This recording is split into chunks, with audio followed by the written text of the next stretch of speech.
Hey lads and lassies, welcome back to the channel and welcome back to a brand new video. If you haven't guessed by the title, we are starting a brand new sandbox today.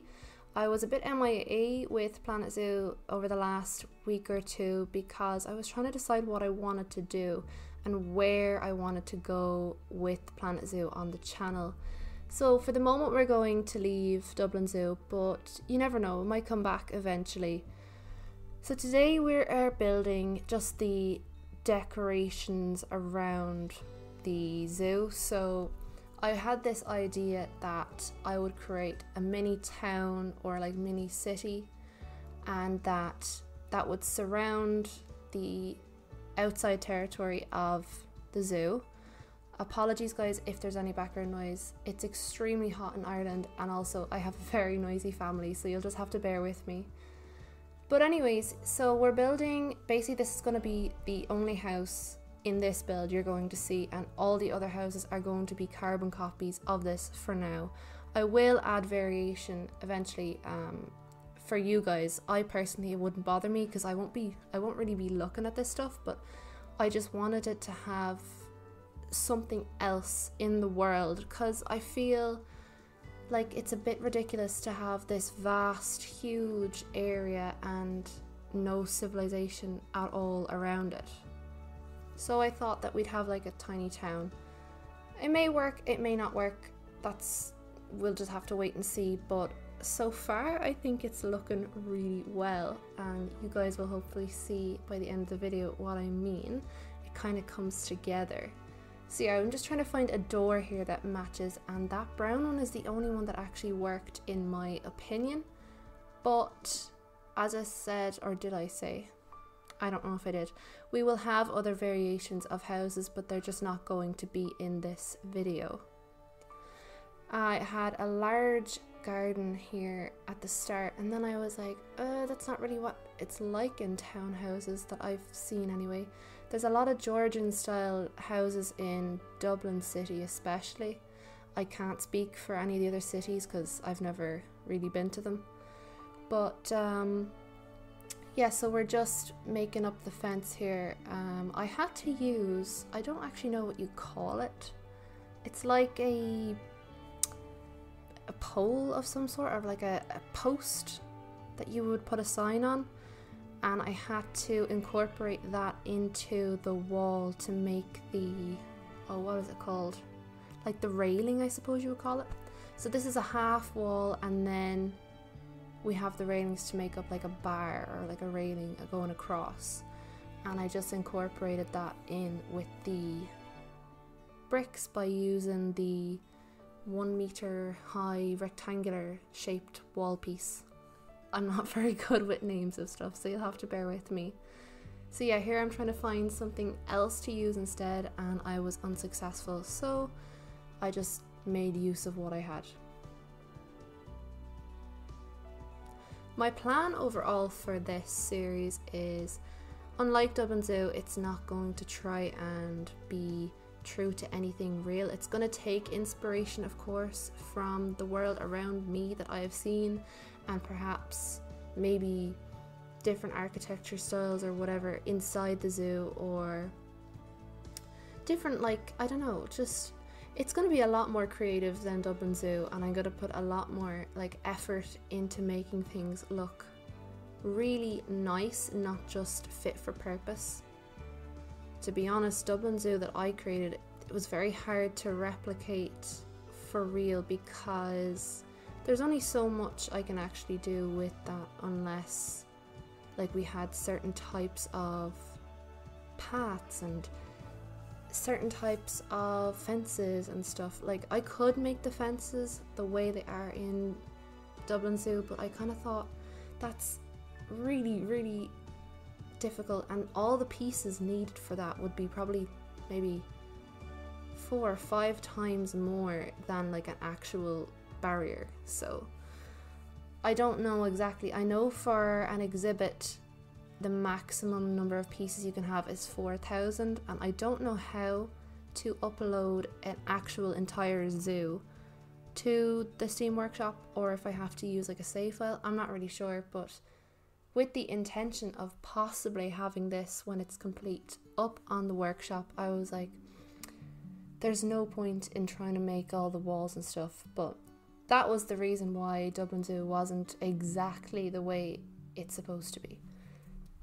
But here I realised the curb wasn't exactly a curb, everything was on the same level, so I had to make a separate group for the road and the pavement so that it looked like there was an actual dip.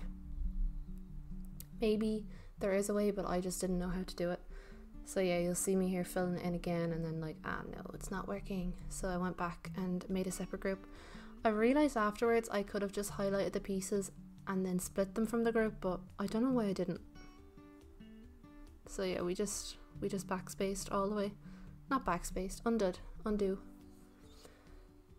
My god, it is so warm. I actually am like struggling to breathe as I'm talking to you guys, it's that warm. But yeah, so this is where I'm trying to line it up to the pavement, and I obviously had to use a different type of well, it's not a floor, it's a ceiling, a different type of ceiling, because the colors are, there's only colors for this one from what I know. I don't think any of the rest you're able to change the color of, but I liked the pavement, the stone that's in that. I thought it really suited to be a pavement, so I was like, oh, I'll just use that then. Here we're just, you know, making it all the way around. Now this bit, right, so this was supposed to be like a supermarket, and it ends up looking a bit more like a church, so you'll only see some of this, and then I cut to where I get rid of the circular thing, and I my god, my brain work. I change the colors. I keep mixing up everything between Sims and Planet Zoo, so like I forgot that you couldn't change the color afterwards unless you highlight everything in Planet Zoo, because I'm so used to building in the Sims first and then colouring walls and stuff after. So I had to go all the way back and highlight everything and change the colour, and that like it doesn't sound like a big job, but it was just really annoying.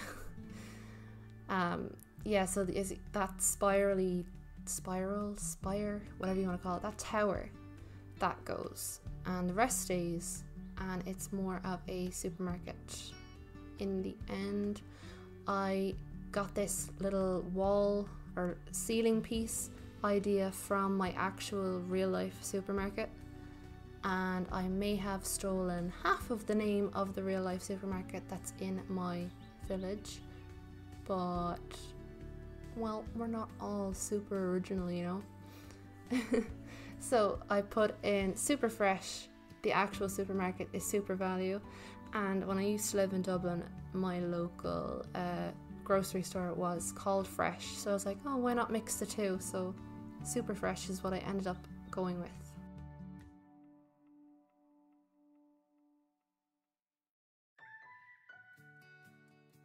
So now I'm putting in the car park, and you didn't see all of this. I literally was like, oh my god, how do I line them up perfectly? And oh, I'm so OCD about this. I wanted everything to look super perfect, so in the end I got it, I think, and it looks pretty neat in my opinion. I really like it. There's not much more to say about this, I'll just let you watch.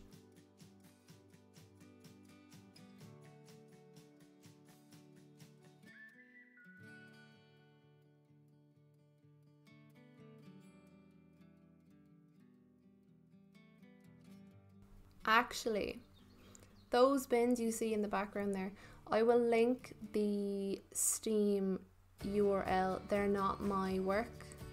I forget the name of the creator, but I will put the link in the Steam workshop, or the link for the Steam workshop in the description of the video if you want to get them yourselves.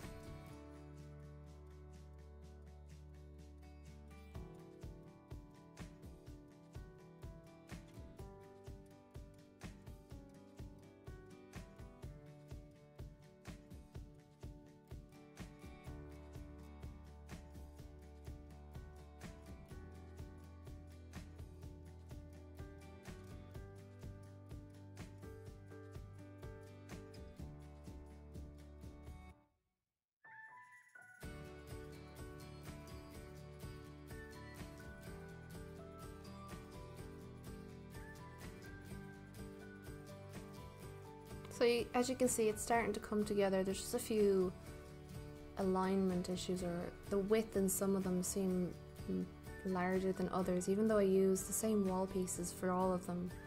I don't know why, but I think off camera I fixed it, so it's almost perfect if it's not perfect here. And then after the supermarket, I was like, what else is in a town? And I decided to make a petrol station, service place station, gas station, whatever you want to call it. It does have an information center and a staff room in it. I don't intend on actually having them as active. I just wanted to put them in to have some form of decoration or like realness. So like you would have a window hatch for, well, in Ireland anyway, after 11 you can't go into a service station, so you have to use the little window hatch to pay for your fuel. And then here we're getting the pumps, so we're starting off with the base obviously, and then the, what would you call them? The supports for the roof, I suppose. I took inspiration from the colours of Maxol. I don't know if anywhere else in the world has a Maxol, but definitely in Ireland, Maxol is one of the main service stations we have. Yeah, so I took the colour scheme from them.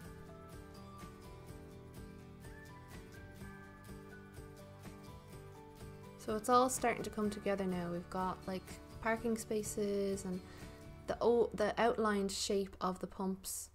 And here I'm just trying to get the correct spacing between the, what are they called? Road markings.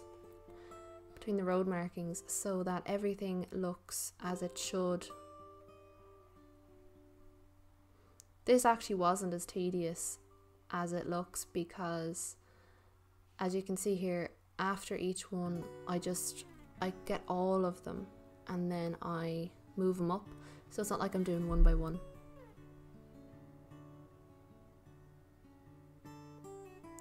But then at the top here we have to put the stop sign, so that kind of messed up with the spacing. It's a bit closer than I would have liked, but you know, it's a minute detail that I personally wasn't too bothered by realistically, so I left it. I didn't go and change the spacing of each and every single piece to make it absolutely perfect.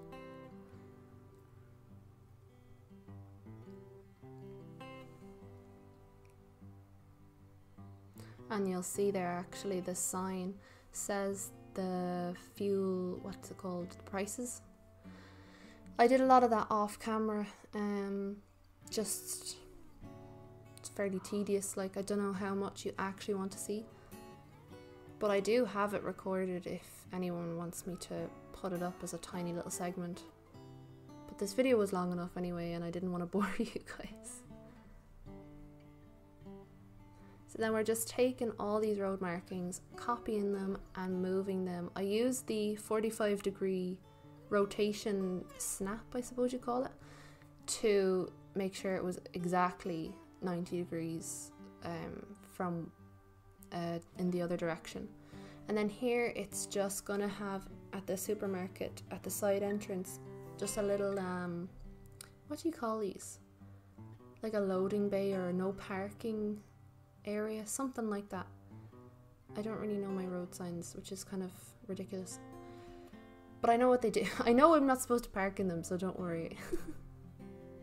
But yeah, that's what we're making here, just to fill up that little gap. I didn't want to put any spaces there because like I don't think they would be there in a real life parking. It's too close to the edge of the road to have a space there, so we can pretend it's a loading bay. I didn't put any interiors in any of these buildings.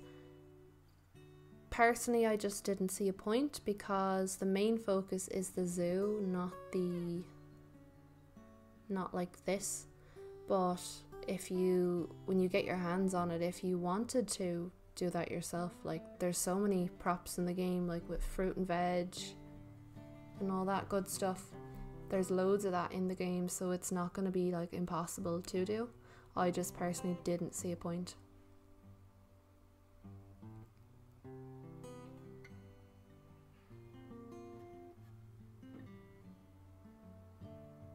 So yeah, we're just nearly at the end of this. And then, yes, so this is where the zoo actually comes together. So this is going to be the main road, and that road I'm building just there at the top, that's going to be the road into the visitor car park.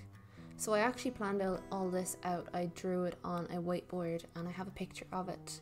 Oh yeah, that power supply doesn't stay there. That was just because I was planning on maybe having the information center in the petrol station like powered, but I was like, nah.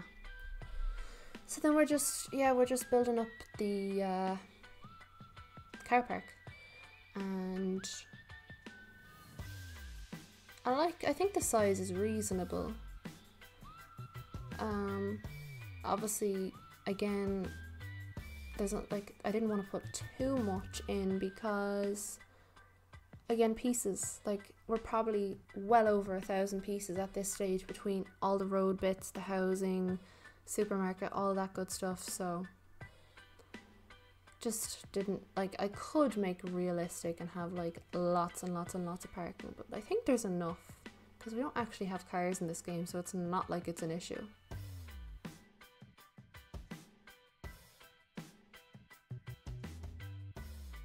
And that's the finished car park. I'm really happy how it turned out.